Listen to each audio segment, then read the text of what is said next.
এটা বাইর করবো কালকার দিনে পোলা কিন্তু 363 জন পোলা পায় নামাও গ্রুপে আমি কিন্তু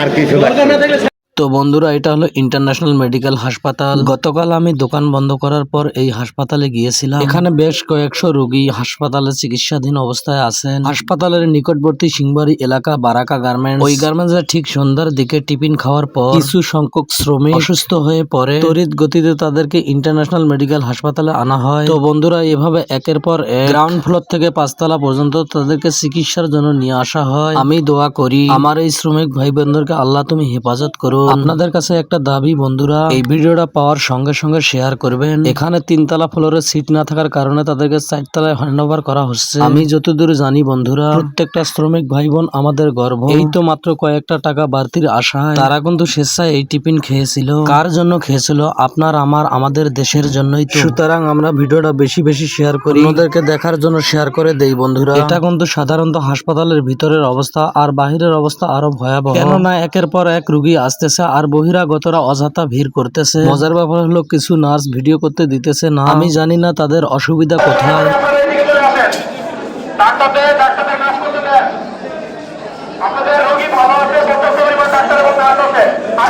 ভিডিও করেন না, এগুলি কিন্তু ঠিক না। ভিডিও করেন না কেউ। যারা ডাক্তার যারা পাশে আপনারা দয়া করে নিয়ে চলে আসেন। ভিডিও করেন না,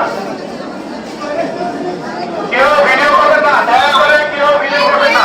এই মুরব্বী হচ্ছে ওই এলাকার স্থানীয় মানুষ, যার বাড়ির অধিকাংশ ভাড়াটিয়া এই গার্মেন্টসে চাকরি করে। মুরব্বীর যে কথাবার্তা তাতে মনে হয় উনি অনেক কিছু করতে পারবেন একা। আর ওনার মতো 2-4 জন থাকলে তো কোনো কথাই নাই। এরকম অবস্থা যারা ডেকে আনলে তাদেরকে আমরা দৃষ্টান্তমূলক শাস্তি চাই। শাস্তির হিসাব পরে করলাম, আগে আমার ভাই বোনদের জীবনটা সুন্দরভাবে বাঁচুক এটাই কামনা করি। একটা বিষয় আমার কিছুতে বুঝে ধরে না বন্ধুরা, কোনো না কোনো বেকারের টিফিন খেয়েছে সন্ধ্যাবেলা, তবে সারাদিন তো অন্যান্য মানুষরা এই টিফিন খেয়েছে, অর্থাৎ বাহিরে। যাই হোক, আমরা অত দূরে না যাই, আগে আমাদের ভাই বোনরা সবাই সুস্থ থাকুক এটাই কামনা করি। তবে যারা বাড়তি সুবিধার আশায় এরকম জঘন্য কাজ করে, অর্থাৎ কেমিক্যাল এটা ওটা দিয়ে জীবনকে ঝুঁকিতে ফালায় দেয়, তাদের দৃষ্টান্তমূলক শাস্তি হোক এটাই আমরা চাই। আপনারা কি বলেন বন্ধুরা? কথা ঠিক না ভেজাল আছে? তো বন্ধুরা, এই ছিল আমাদের হাসপাতালের সর্বশেষ অবস্থা। আজ জুম্মার দিন সবাই আল্লাহর কাছে প্রার্থনা করি আমাদের ভাই বোনরা যেন এভাবে সুস্থ হয়ে উঠতে পারে। আর মালিক পক্ষ দৃষ্টি আকর্ষণ করছি, উনি যেন মালিক শ্রমিক ভেদাভেদ ভুলে কোনো প্রকার অবহেলা না করে শ্রমিকদের সুস্থতার জন্য সুদৃষ্টি রাখেন, এই কামনা করে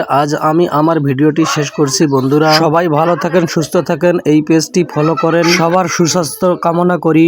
আল্লাহ হাফেজ।